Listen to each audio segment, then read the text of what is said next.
Bismillahirrahmanirrahim. Assalamualaikum warahmatullahi wabarakatuh. Ketakutan itu maksudnya ihwal rasa takut ya, bukan bahasa Jawa keweden.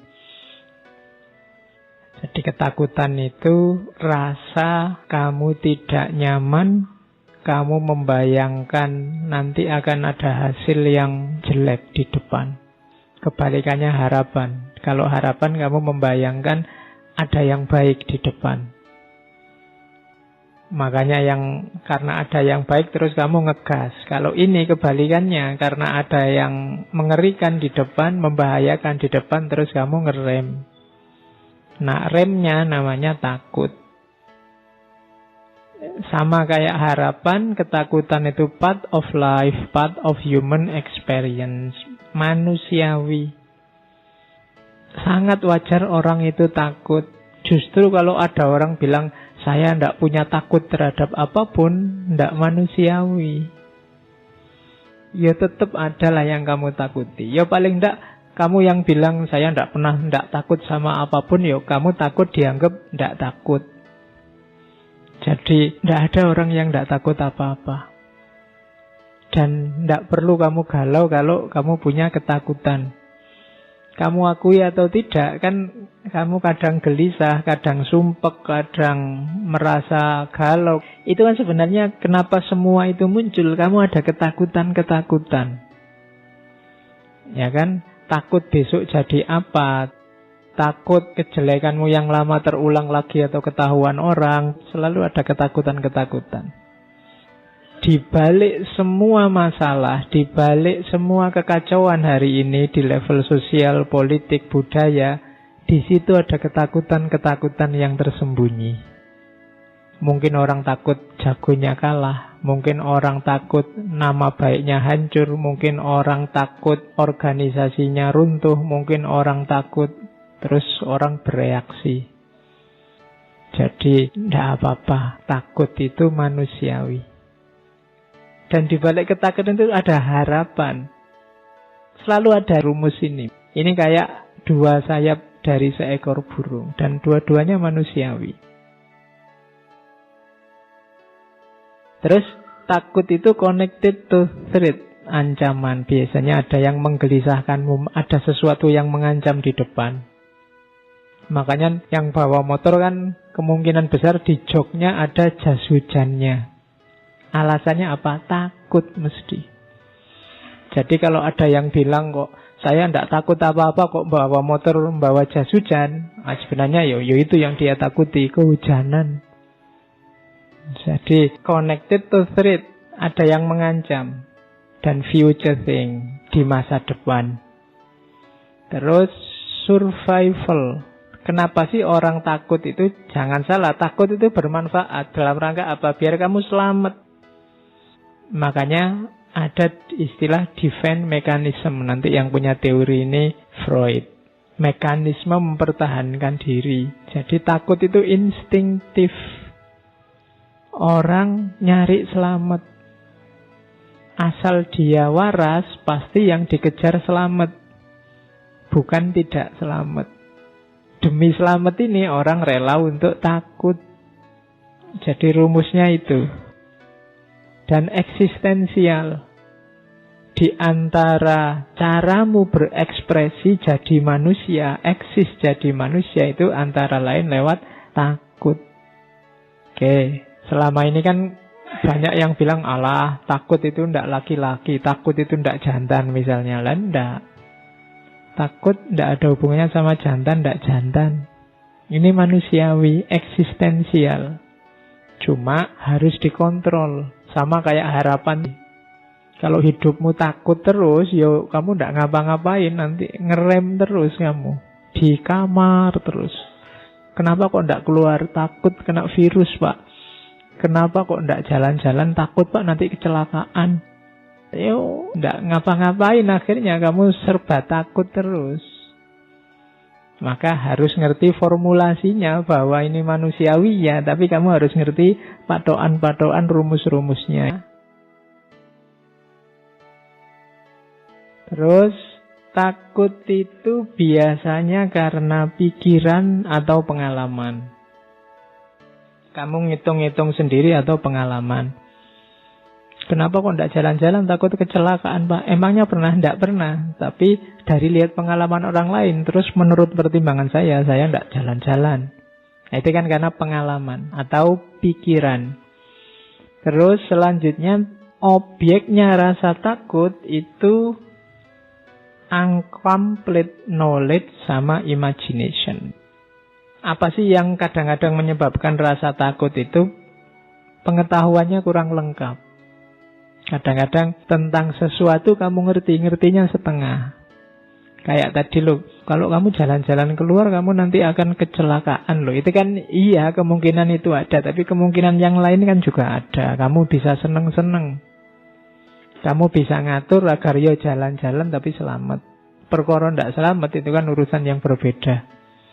Nah ini incomplete knowledge, pengetahuannya kurang lengkap. Misalnya tiba-tiba kok dari belakang kayak ada yang niup-niup ya kan, terus waduh merinding Pak. Kenapa kok kamu menafsirkan begitu? Ngertimu itu selama ini tafsirnya. Pengetahuanmu kurang lengkap, pengetahuanmu setengah-setengah. Nggak tahu sekalian malah nggak apa-apa. Karena setengah, sehingga kamu salah tafsir terus jadi takut. Anak kecil itu yang nggak ngerti apa-apa, kadang berani kan. Takut lo ini nanti jatuh, takut lo ini nanti. Anak kecil ya pikirannya urung nyampe ya berani aja ngalah-ngalahi yang dewasa. Yang dewasa pikirannya setengah. Ya kan? Jadi itu yang bikin takut. Kalau tiba-tiba saya di sini bisa terbang, itu kalau ada anak balita misalnya umur-umur 2 tahun, itu kan dia tidak kaget dan tidak takut. Malah heran, wah enak ya bisa terbang kan gitu. Yang ketakutan kan kalian. Kok bisa ya terbang? Kenapa? Ilmumu masih belum nyampe. Lihat orang bisa terbang. Jadi, incomplete knowledge. Misalnya kamu nginep malam-malam di rumah sepi, tidak ada siapa-siapa. Dan menurutmu ya rumah aman-aman saja. Itu kan kamu nginepnya santai. Tapi begitu ada yang bilang, di rumah itu dulu ada orang matinya loh. Begitu kamu ngerti kan terus jadi takut. Imajinasimu main sekarang. Itu kan incomplete knowledge sama imagination. Karena ngerti maka sekarang kamu takut. Kemarin tidak ngerti apa-apa, aman. Kenapa kamu nggak lulus-lulus kuliah kok takut? Karena ngertimu, masa depanmu tergantung perkuliahan, ijazah, dan gelarmu. Diluaskan lagi wawasanmu, mungkin kamu tidak setakut itu. Apa iya masa depanmu hanya tergantung ijazah dan gelar? Jadi objeknya ketakutan itu incomplete knowledge, pengetahuan yang setengah-setengah atau imajinasi. Terus orang takut itu biasanya flight or fight. Yang dia lakukan 2. Lari atau tarung. Biasanya yang lari itu yang terus, masa gitu aja lari. Yang dihormati yang berani fight. Tapi ya lihat situasinya dulu. Tidak selalu yang lari itu jelek. Kalau kamu lagi jalan-jalan di rel kereta, ono kereta ya kan harus takut itu. Dan wajib lari, tidak usah dimarahi. Wah pengecut kamu gitu aja lari. Lah ya musuh sepur Jadi ya yang rasional, flight or fight. Ya tidak semuanya harus dilawan. Kalau memang tidak tanding ya fight itu namanya konyol. Harus ngerti kapan lari, kapan tarung. Jadi responnya 2. Kalau tidak lari ya dilawan ketakutan itu. Terus, ya namanya orang takut, dia pasti believe whatever happen will be bad. Percaya bahwa kalau ini saya tabrak, hasilnya jelek. Itu makanya kamu takut. Kemudian berubah, ya karena semakin dewasa kan objek-objek ketakutannya berubah. Dulu kamu takut apa, sekarang takut apa. Dan yang terakhir takut itu gift. Bersyukurlah Allah masih memberimu rasa takut. Tidak sembarangan orang. Banyak loh orang yang kan di Jawa itu ada istilah gak duwe wedi. Jadi tidak punya rasa takut. Itu juga bahaya. Harus punya rem. Lari terus yo kamu kehabisan tenaga nanti. Atau tabrakan. Bersyukurlah kamu masih oleh Allah dikasih rem, masih punya rasa takut. Oke, itu gambarannya.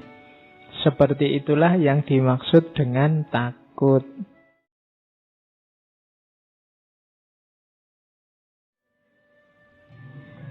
Manifestasi ketakutan. Ya ada yang kelihatan, ada yang enggak. Cuma dalam dirimu yang merasa takut itu biasanya muncul hal-hal itu. Yang pertama tension. Tension itu tegang. Kalau kamu takut kan terus tegang. Kadang-kadang deg-degan. Nonton film horor aja kamu bolak-balik tegang, teriak-teriak. Itu kan deg-degan. Padahal kamu tahu itu cuma film. Nonton film horor direwangi merem segala. Takut melihat hantunya. Loh ya jangan nonton film horor. Masa takut lihat hantu kok nonton film horor. Orang takut itu tension. Jadi mengalami ketegangan dalam dirinya. Biasanya berkeringat dingin, jantungnya berdebar-debar, itu tension. Kemudian yang kedua ragu-ragu, doubt. Ini maju apa mundur, dilanjutkan apa berhenti saja, itu kan ragu-ragu. Itu biasanya orang yang ada yang dikhawatirkan. Enaknya saya ngapain ya, kok ragu-ragu ya mau ke situ. Keraguanmu itu menunjukkan ada yang kamu takuti. Mau saya tembak apa tidak ini? Kok nek tak tembak pasti kamu takut. Kenapa kamu ragu-ragu? Takut ditolak atau takut dimarahi, takut dianggap tidak tahu diri. Itu kan ada keraguan menunjukkan sebenarnya kamu sedang takut. Terus anxiety and worry. Cemas dan worry ya takut. Worry itu takut atas dasar kognisi. Jadi takut yang ada rasionya, ada alasannya, itu worry. Kalau anxiety itu kebalikannya. Cemas saja, kadang-kadang tidak rasional. Itu anxiety, makanya ada penyakit namanya anxiety disorder. Anxiety disorder itu gangguan kecemasan. Misalnya kalian tiap hari dengar orang kena stroke, dengar orang sakit jantung misalnya. Tiba-tiba kamu pusing terus, waduh, jangan-jangan stroke ini. Wah, jangan-jangan, itu anxiety disorder. Waduh, ini jantung, ini deg-deg. Akhirnya kamu ke UGD. Dokternya bingung kok, ke UGD tidak apa-apa mas. Cukup dengan Paramek beres sampean. Misalnya. Justru nanti penyakitnya jadinya ya anxiety disorder itu. Kamu harus ke psikiater kalau gitu terus-terusan. Cemas terus. Kamu gatel aja, wah jangan-jangan kanker kulit ini. Wah, pokoknya apa wae kamu lebih-lebihkan. Itu gejala kecemasan. Oke, kalau kamu ngalami kayak gini harus ke psikiater. Itu harus disembuhkan. Yang kena bagian tertentu dari otakmu. Jadi opo-opo di generalisir, didramatisir seolah-olah kamu parah. Terus suspicion. Suspicion itu curiga terus. Jadi kalau ada orang kok nuduh terus curiga terus jangan-jangan itu biasanya ada yang dia takuti. Just tinggal kamu cermati aja yang ditakuti apa. Orang yang suudzon terus itu biasanya ada yang dia takuti dari yang disuudzoni. Kamu pakai bajuku ya? Kamu pakai sabunku ya, kamu pakai sikatku ya, itu kan curiga. Tuh. Pasti ada yang dia khawatiri. Mungkin kalau khawatir kalau sabunnya dipakai, tak buang aja daripada sisamu misalnya. Itu kan ada yang ditakuti. Jadi suspicion. Termasuk yang kedua agitation. Agitation itu menghasut, mengacaukan. Orang yang takut itu kan sok-sok bikin kacau. Yang lain tenang-tenang dia, jangan ke situ, jangan ke situ. Hati-hati di sana ada penghuninya. Nah, itu agitasi namanya. Contoh paling gampang itu. Oke, terus paranoid. Ya kalian menyebutnya parno. Paranoid itu takut yang tidak ada alasannya, tidak berdasar. Jadi mentang-mentang tetangganya misalnya sakit diabetes, dia minum teh manis saja, saya nggak manis-manis lagi sekarang, parno. Nanti makan apa dikit ada manisnya, waduh ini diabetes ini mesti. Nah, itu namanya parno. Terus malu biasanya. Embarrassment itu malu atas sesuatu yang sudah terjadi. Itu biasanya nanti melahirkan ketakutan, saya ndak gitu-gitu lagi, saya ndak ke situ-situ lagi. Itu embarrassment.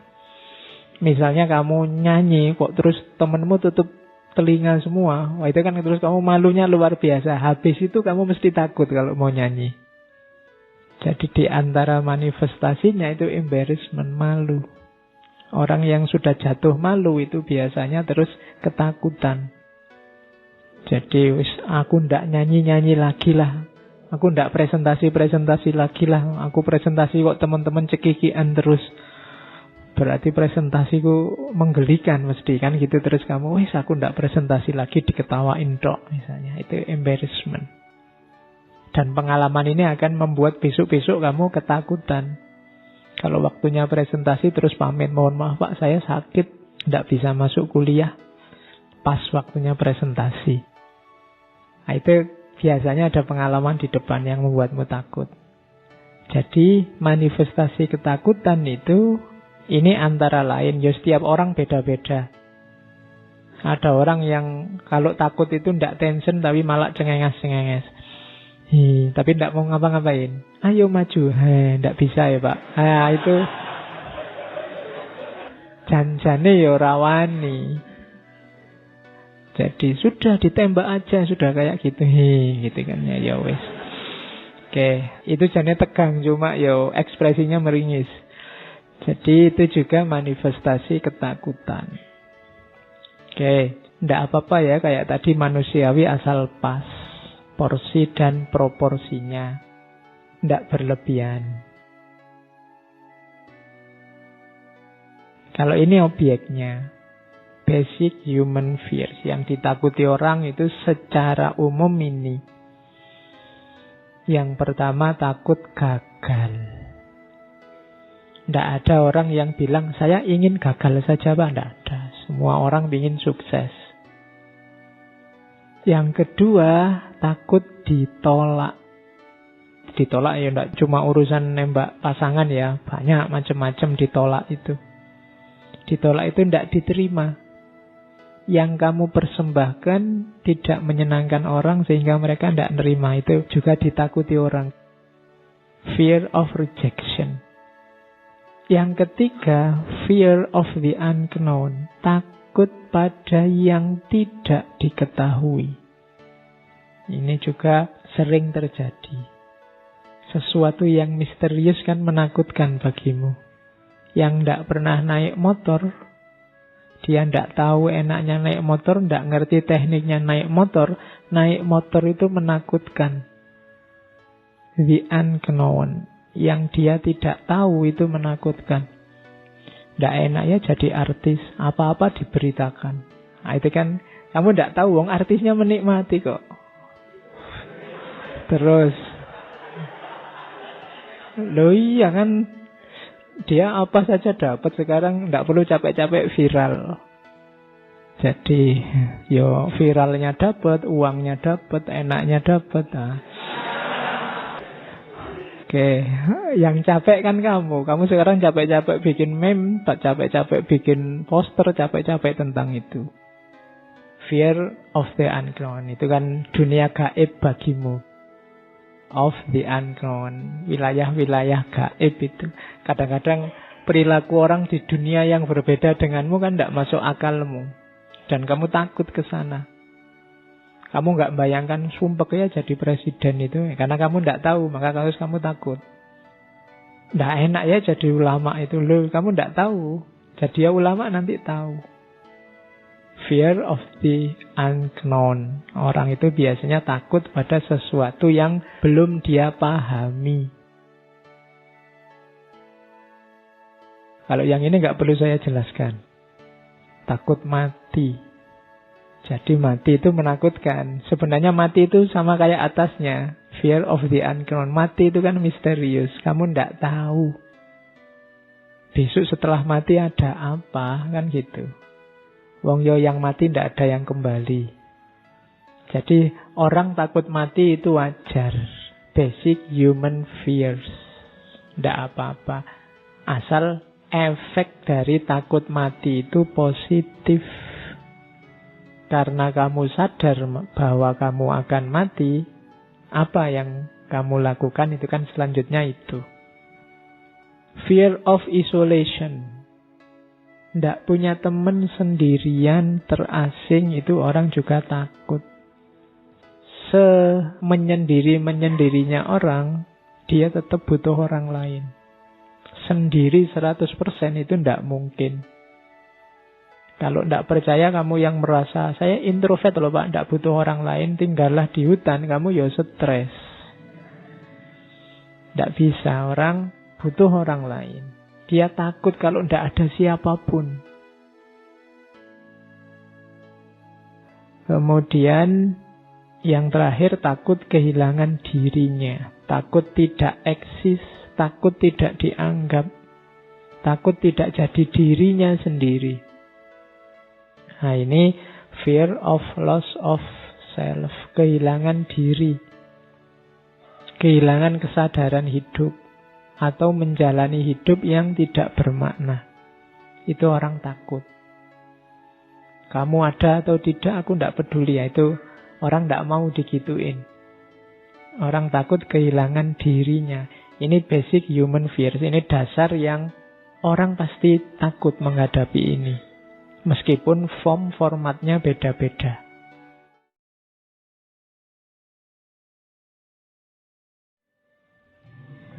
Takut itu nanti ada teori, sebenarnya ketakutan itu kuncinya ada pada pikiran. Akarnya rasa takut itu ada dalam pikiran kita. Takut itu kan ketika ada sesuatu yang kamu pastikan dia membahayakanmu, sehingga harus kamu hindari jauh-jauh. Kamu menganggap bahwa sesuatu itu sangat berpengaruh dalam hidupmu. Bisa mengganggumu. Nah itu kan adanya dalam pikiran. Kamu takut tidak punya uang. Kenapa? Karena menurutmu uang itu sangat penting. Kamu takut tidak punya pekerjaan. Karena menurutmu pekerjaan itu mutlak. Karir yang sesuai yang kamu inginkan itu harus. Kamu takut, apalagi macam-macam, mungkin termasuk pasangan. Itu kan adanya di pikiran. Jadi sumber ketakutan itu adanya di pikiran. Padahal kalau versi Buddhisme, segala sesuatu itu sebenarnya hakikatnya netral. Kalau pakai bahasa Buddhisme dia kosong.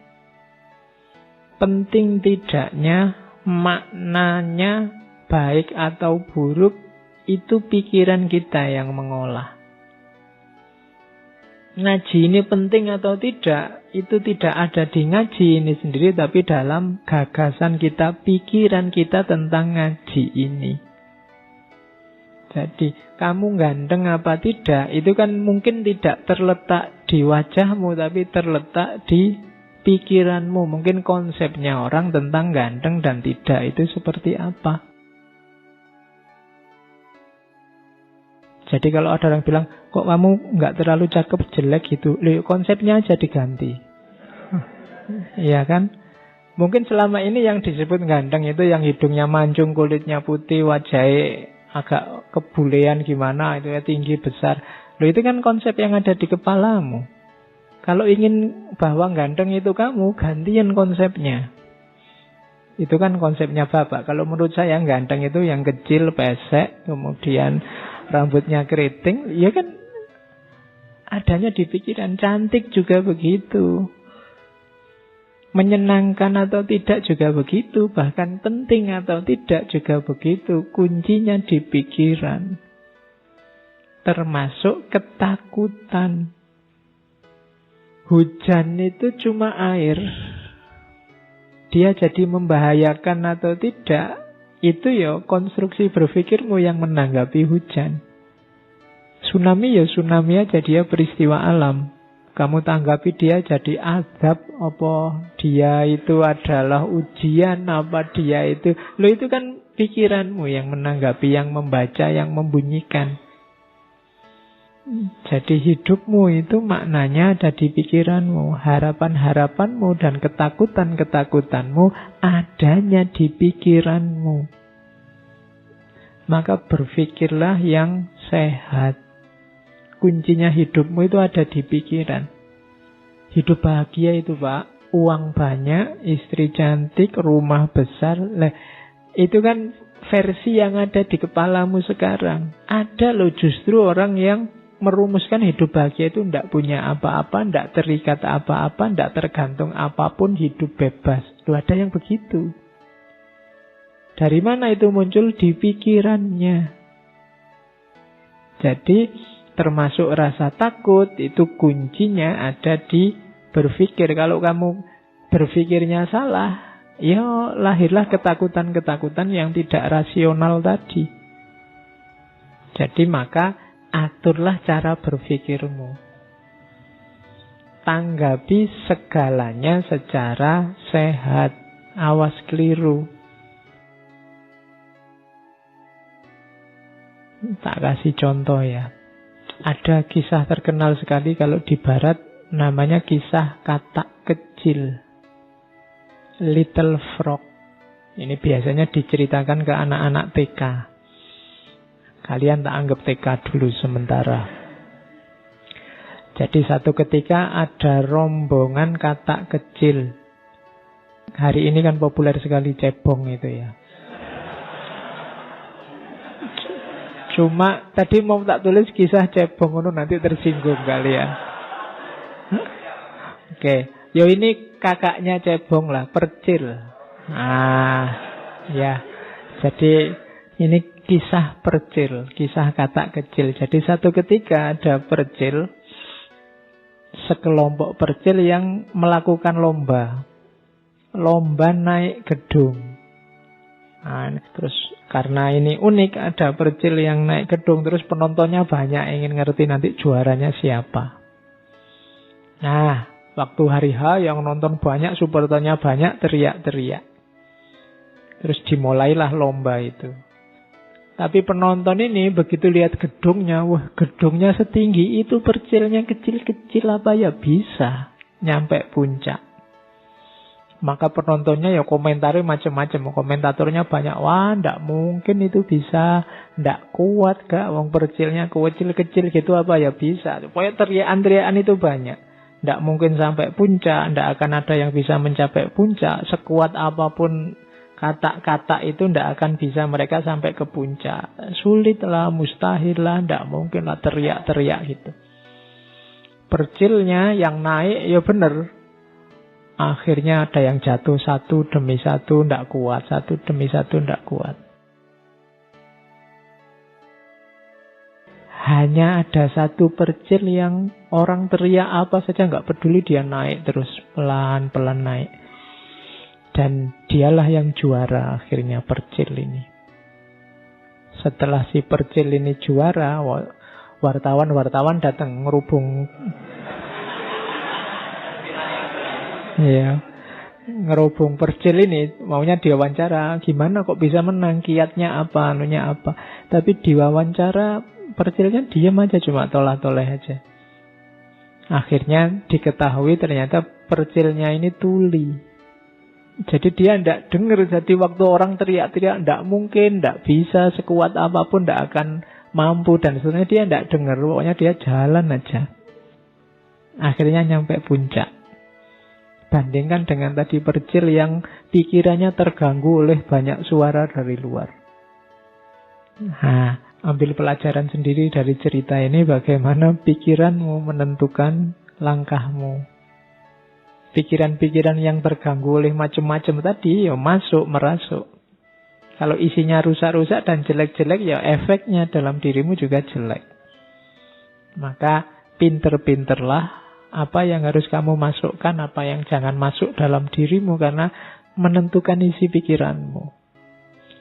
Ketika orang banyak ngomong mustahil, ndak mungkin, wah sekuat apapun kamu ndak akan nyampe. Itu kan pelan-pelan muncul keraguan.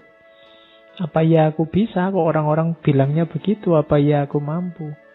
Akhirnya yang juara yang ndak dengar apa-apa. Nah, hari ini kan kamu dengar macam-macam, baca macam-macam, banyak, pikiranmu mesti kacau.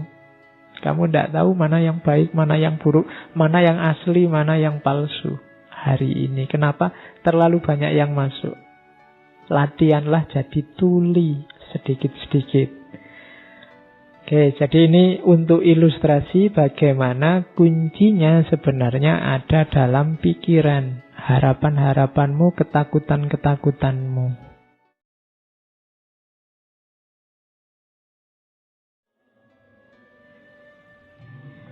Takut itu wajar, cuma takut yang sehat dan takut yang rasional, masuk akal.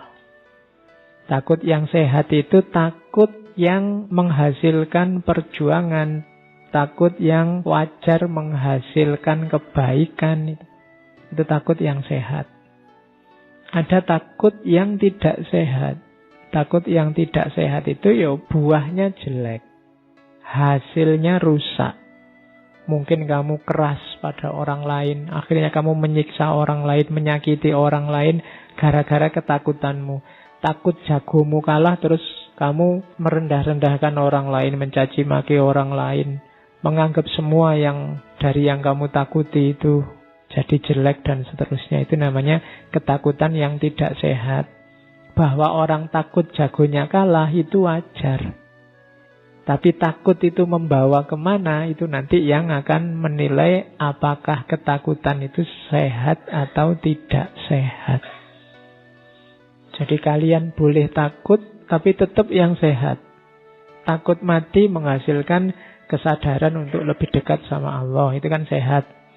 Takut tidak eksis membuat kamu sungguh-sungguh berjuang agar diakui di tengah masyarakatmu, itu kan takut yang sehat. Jadi usahakan kalian takut, tapi takut yang sehat, bukan takut yang tidak sehat. Yang kedua, takut yang rasional. Saya mau bantu tetangga sebelah, Pak, tapi saya takut ya, Pak. Nah, itu tidak rasional. Wong bantu orang kok takut. Jadi takutnya yang rasional. Yang tadi saya sebut ketakutan-ketakutan dasar itu kan masuk akal orang takut. Takut mati, takut itu kan. Saya mau nembak, Pak, tapi saya takut kalau diterima gimana? Itu tidak rasional. Nah, itu kan tidak masuk akal, tidak diterima. Saya takut ya, Pak, takut bahagia saya itu. Beliau nggak ono takut kok takut bahagia. Itu tidak masuk akal, tidak rasional. Jadi ya jadi manusia yang normal sajalah. Jadi yang ditakuti yang memang menakutkan. Kalau ada yang tidak menakutkan kok kamu takuti, itu kalau secara psikologi kadang disebut fobia. Fobia itu ketakutan yang tidak rasional. Kan ada kadang-kadang orang itu fobia terhadap bulu-bulu. Kalau ada baju-baju ada bulunya, dia gemeteran, dia kayak orang lihat hantu. Ada orang karena takut pada ular, terus segala yang mirip ular dia takut, fobia. Sabuk yang melingkar-lingkar dia takut. Apa yang melingkar itu sudah perlu psikiater. Jadi kalau ada yang takut kok tidak rasional, apalagi berlebihan, itu nanti namanya fobia. Saya tidak tahu di sini ada yang fobia apa tidak. Fobia itu objeknya tidak rasional. Kalau bagi orang lain itu biasa-biasa. Misalnya, saya takut sekali, Pak, sama pulpen ini, gemeteran saya kalau ada pulpen ini. Nah, itu kamu perlu psikiater. Oke, jadi ini kategori-kategorinya. Oke, terus menyikapi ketakutan antara lain bisa kalian lakukan ini. Yang pertama, sadari. Tidak apa-apa orang takut itu alami. Kayak yang kedua, sadari kamu itu takut apa. Coba kamu inventarisir yang kamu takuti apa. Ini kok pekerjaan tidak selesai-selesai, aku ini takut apa sih? Takut capek, takut kehabisan waktu, takut apa? Banyak orang bilang sholat malam itu manfaatnya besar. Kok aku males sholat ya? Kok bangun rasanya kok ogah-ogahan? Kira-kira aku takut apa? Seandainya bangun jam 3 subuh misalnya. Takut paginya ngantuk, takut kesehatan terganggu. Coba dicek. Yang tidak aku inginkan itu apa? Itu kan yang kamu takuti. Nah, sadari. Kuncinya kamu menang yang pertama, kamu tahu yang kamu takuti apa. Paling tidak pasti yang ada yang kamu takuti yaitu rasa tidak enak. Kenapa kok tidak tekun baca buku? Mungkin karena baca buku itu tidak enak. Lebih enak baca HP misalnya. Itu kan yang penting kamu jelas sekarang. Yang kamu takuti itu apa? Yang pertama itu sadari terus ingatkan bahwa itu alami. Sejak kemarin saya wanti-wanti jangan suka marah-marah sama dirimu sendiri. Ingatkan bahwa oh ya alami rasa takut ini, tapi ini tidak terlalu bagus kalau dibiarkan. Jadi tidak harus dirimu dimarahi. Terus persiapkan diri, pelajari rasa takutmu dan hadapi. Bertarunglah. Kalau memang tadi misalnya ya kamu malas bangun malam karena takut paginya ngantuk, sekarang dihadapi, disiapkan, dipelajari. Oh biar paginya tidak ngantuk tapi tetap bangun malam apa? Suka baca buku tapi menikmati buku, tidak tersiksa karena buku apa? Itu namanya menyiapkan diri. Melawan ketakutanmu tadi. Ya mungkin baca bukunya sambil disandingi kopi. Kalau masih kurang ya ditambah gorengan, masih kurang tambah Indomie, masih kurang lagi tambah apa. Itu jadi aneh. Bacanya enak karena sandingannya oke. Oke. Kok setiap kali baca ngantuk, Pak? Oh ya kalau gitu ya tidur dulu baru baca. Ya setiap baca ngantuk lagi, Pak. Ya tidur terus. Lah ya gimana lagi, Wong? Bisamu itu. Jadi hadapi. Ya kalau sudah dihadapi pasti kamu menang. Dan diingat-ingat jangan lakukan segala hal yang tidak alami. Tipuan-tipuan, manipulasi-manipulasi itu tidak alami. Kalau tidak alami biasanya nambah masalah. Misalnya tadi kamu tidak lulus-lulus Pak, ujian bolak-balik ikut ujian juga tidak lulus. Biar besok lulus aku tak nyontek, itu tidak alami, manipulasi. Bisa nambah masalah baru. Nembak kok ditolak, saya takut ditolak lagi Pak. Enaknya yo, poneng dukun apa yo misalnya. Itu hati-hati bisa nambah masalah lagi yang tidak seharusnya. Kok tidak dapat uang Pak, enaknya gimana biar dapat uang? Ya lakukan secara alami saja. Segala yang tidak alami biasanya nambah masalah. Kan banyak itu kan yang tertipu investasi sekian, nanti dalam waktu sekian kaya raya itu. Yang tidak alami-alami itu biasanya panennya masalah. Jangan lakukan yang tidak alami. Taklukkan ketakutanmu secara natural saja, dikalkulasi yang rasional.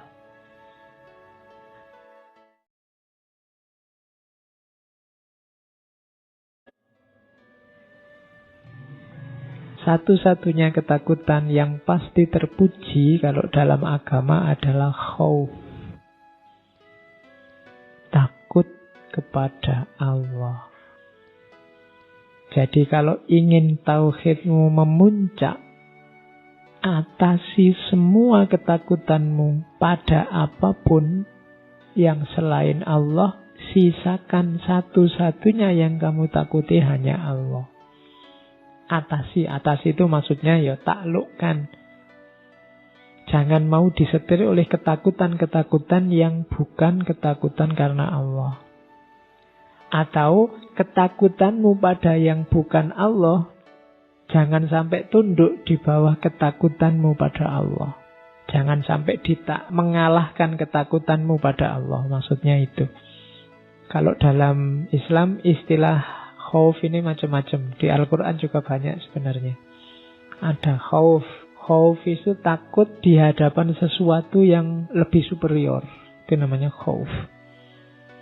Ada istilah wajal. Wajal ini gejalanya. Kamu gemeteran, kamu gentar di hadapan sesuatu yang lebih superior, itu wajal. Makanya ada ayat yang idza dzukirat, ketika disebut nama Allah, wajilat qulubuhum, hatinya gentar. Begitu dengar kata Allah, hatinya gentar. Jadi cirinya orang mukmin yang sejati itu kalau mendengar nama Allah, hatinya tergetar-gentar. Merasa diri kecil, merasa diri tidak berdaya, lemah. Makanya wajilat qulubuhum.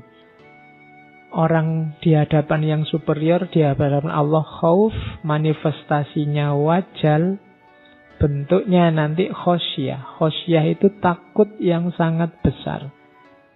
Jadi saking takutnya kemudian kamu bergantung pada yang kamu takuti. Makanya kalau ada sesuatu yang selain Allah yang sangat kamu takuti, dia punya potensi untuk menandingi Allah. Taklukkan ketakutanmu itu. Jadi itu takut yang sangat dalam sampai membuatmu tergantung, itu namanya khosyah. Tidak boleh kamu tergantung pada apapun selain pada Allah. Ada lagi rohbah. Rohbah itu biasanya gandengannya rohbah. Satu pakai ghin, satu pakai hak. Kalau rohbah itu takut yang kamu ingin lari saja, menghindar dari yang ditakuti. Kalau rohbah itu lawannya takut yang menghindar, ingin selalu mendekat. Kalau roja itu biasanya gandengannya rohbah. Ingin ketemu terus, ingin dekat terus. Tapi kalau rohbah ini ingin lari. Cuma maksudnya rohbah kalau dalam khauf pada Allah ini lari dari yang selain Allah menuju Allah saja. Itu namanya rohbah. Nanti ada juga haibah. Haibah ini gentar. Jadi kamu merasa tidak ada artinya. Di hadapan Allah itu haibah. Betapa kecilnya aku itu, kamu haibah. Wah, aku tidak ada apa-apanya di hadapan orang itu. Orang itu pintar sekali, itu haibah.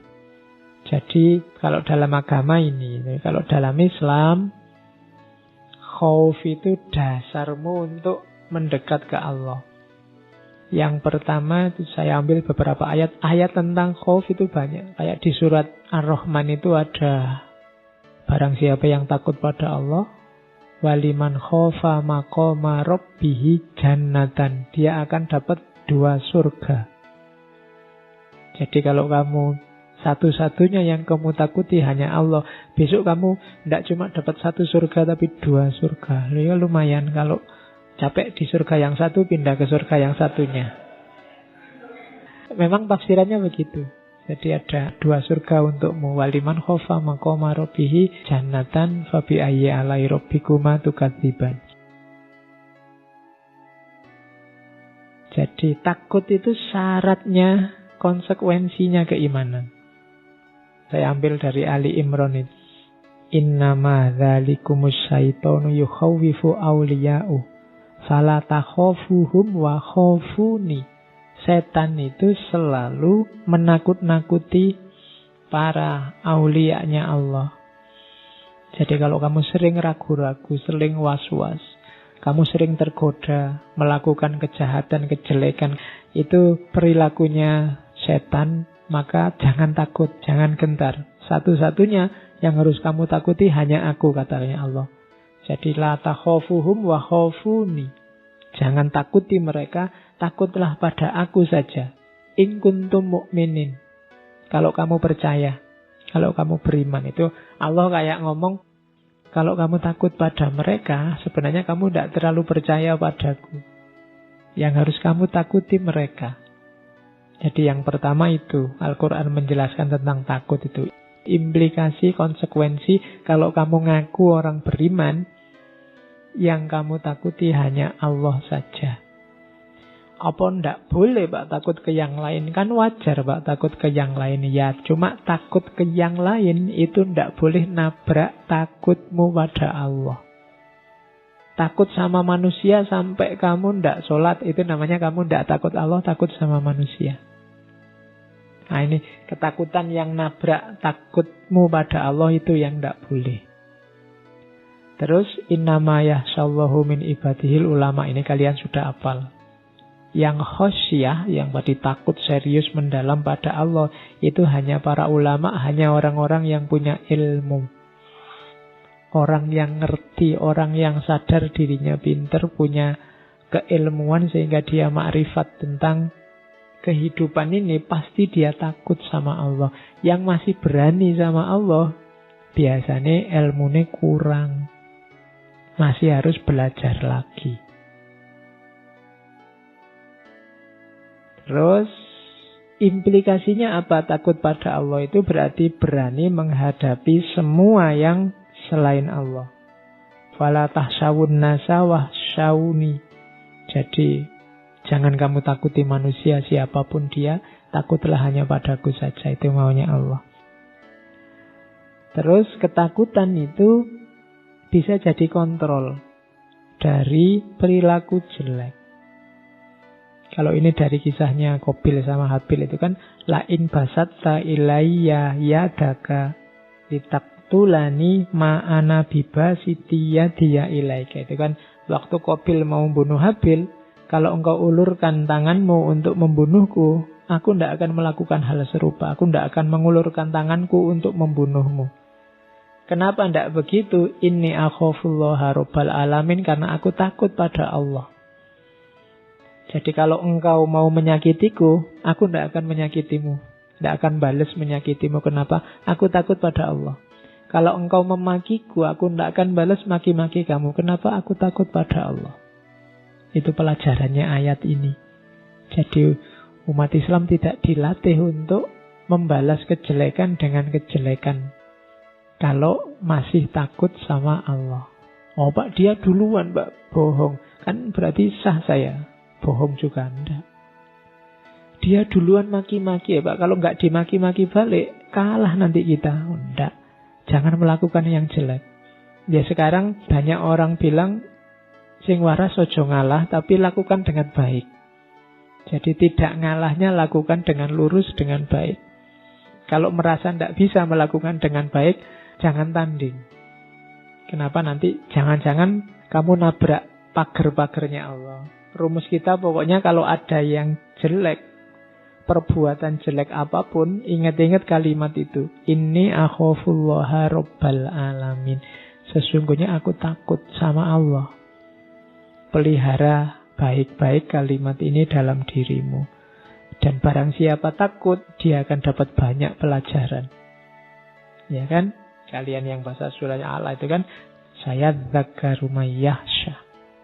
Akan dapat banyak pelajaran orang yang takut pada Allah maksudnya.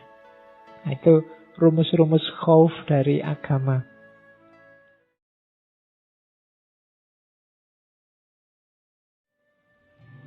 Katanya Imam Ghazali, karakternya khauf itu ada yang tobi'ah, wahmiyah, ibadah, syirik, maksiat.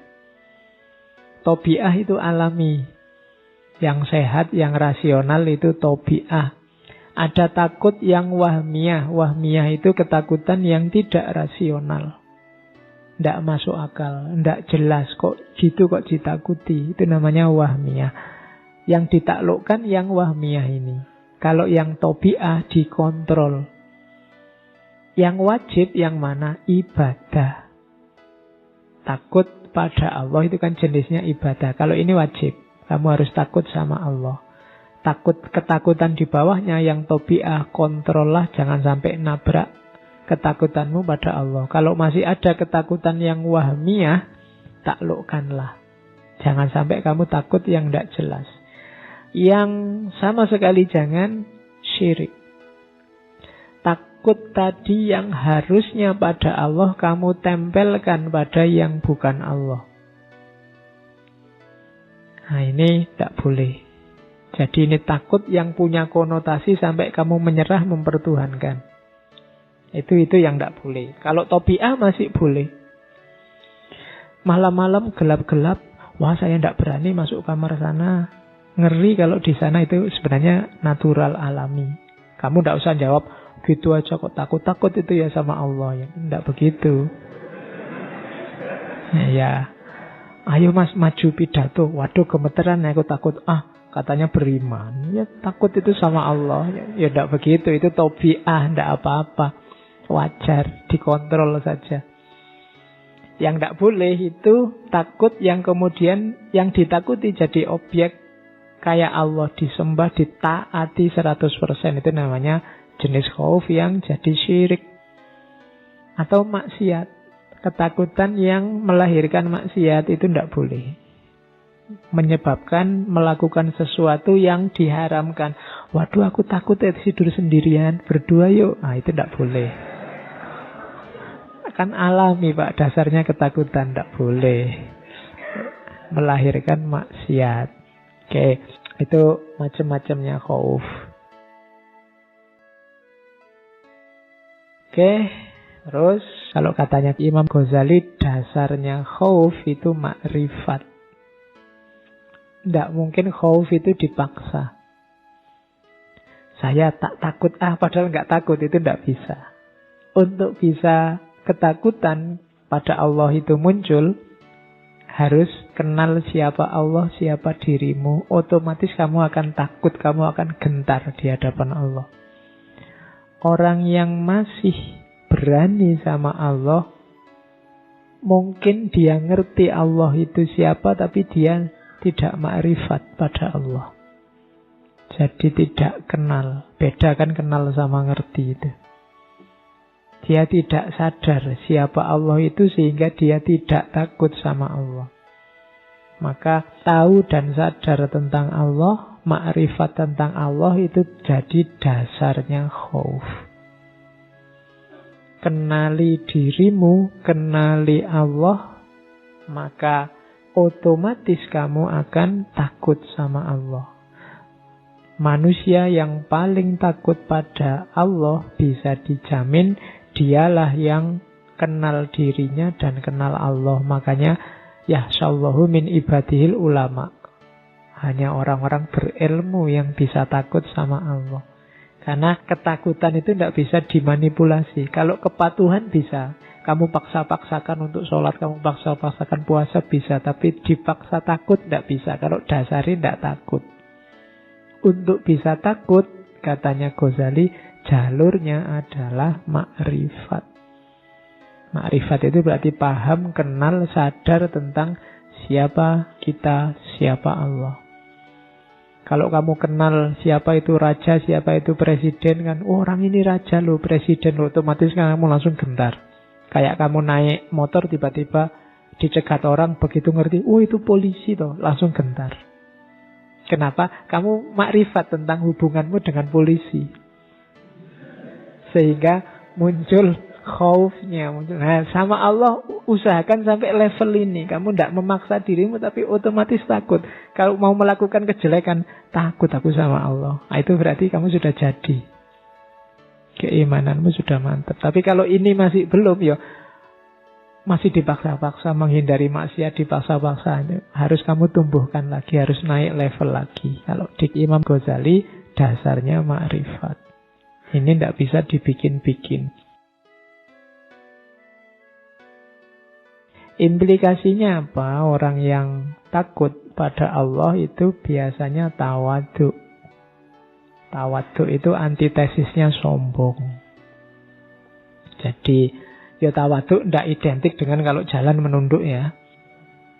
Kesannya begitu. Kalau ada mahasiswa kok jalannya nunduk, tawadhu sekali dia. Enggak. Kalau ukurannya itu, ya sekarang hampir semua orang tawadhu. Kadang ngobrol sama mahasiswa aja kita dicuekin, dia nonton HP ini, tawadhu sekali. Menghadap ke bawah. Jadi tawadhu, tidak sombong, tidak merasa besar, betapa kecilnya dirinya. Itu implikasi dari khauf. Orang yang sombong tidak mungkin dia punya rasa takut. Maka kebalikannya, orang yang punya khauf, punya takut, pasti tawadhu. Kemudian orang takut itu punya karakter lanjutan, yaitu pasti dia iffah dan warok. Iffah itu menjaga diri, warok itu hati-hati dari dosa besar maupun dosa kecil. Itu namanya wira'id. Termasuk hati-hati dari syubhat. Itu namanya orang wirai. Ini tidak jelas ya, halal apa haram. Dalam dipending nanti dulu aja, ditinggal dulu. Itu namanya syubhat. Itu orang wirai begitu.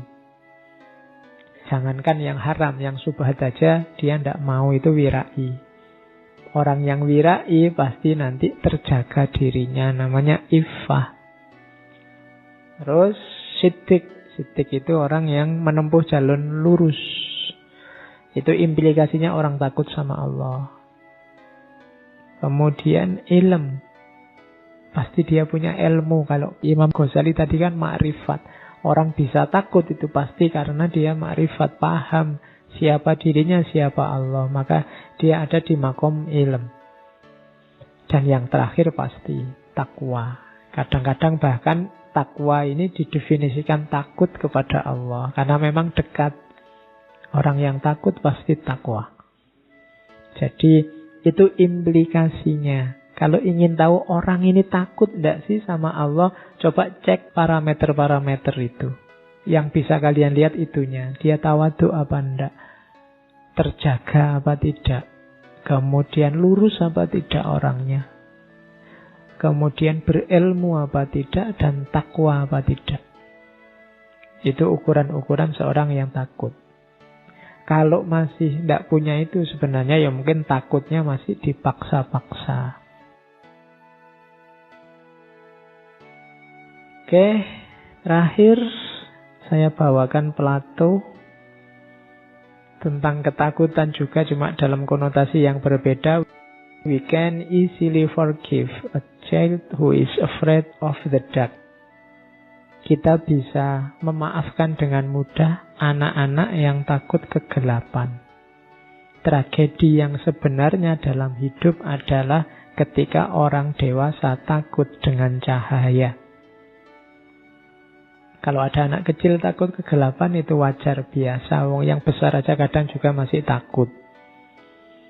Yang mengenaskan, yang ironis, yang tragis itu kalau ada orang sudah dewasa, akalnya lengkap, segala perangkat intelijensinya utuh, tapi dia takut dengan cahaya, dia takut dengan kebenaran, dia takut dengan kebaikan. Maka orang-orang ini adalah tragedi dalam kehidupan. Maka terus belajar, terus cari ilmu, terus luaskan wawasan, biar kalian tidak alergi cahaya. Alergi dengan kebenaran. Apa ada Pak orang alergi dengan kebenaran? Ada. Jangan-jangan di sekitar kita banyak. Kenapa? Karena yang muncul di sekeliling kita banyak hari ini adalah kepalsuan-kepalsuan. Orang yang terpapar kepalsuan terus-menerus, nanti kepekaannya pada kebenaran bisa menurun. Kalau parah, bisa sampai level takut pada cahaya. Oke, ini istilah-istilah simbolik, silahkan kalian terjemahkan untuk hidupmu sendiri-sendiri. Jangan sampai nanti kamu alergi cahaya. Oke, saya kira itu tema ketakutan malam hari ini. Ambil 1-2 yang relevan untuk hidupmu, untuk meningkatkan kualitas dirimu. Cuma harus diusahakan, karena di situ tersembunyi rahasia kesempurnaan keimanan kita. Oke, saya akhiri sekian. Kurang lebihnya mohon maaf. Wallahul muwafiq, wallahu a'lam bissawab. Wassalamualaikum warahmatullahi wabarakatuh.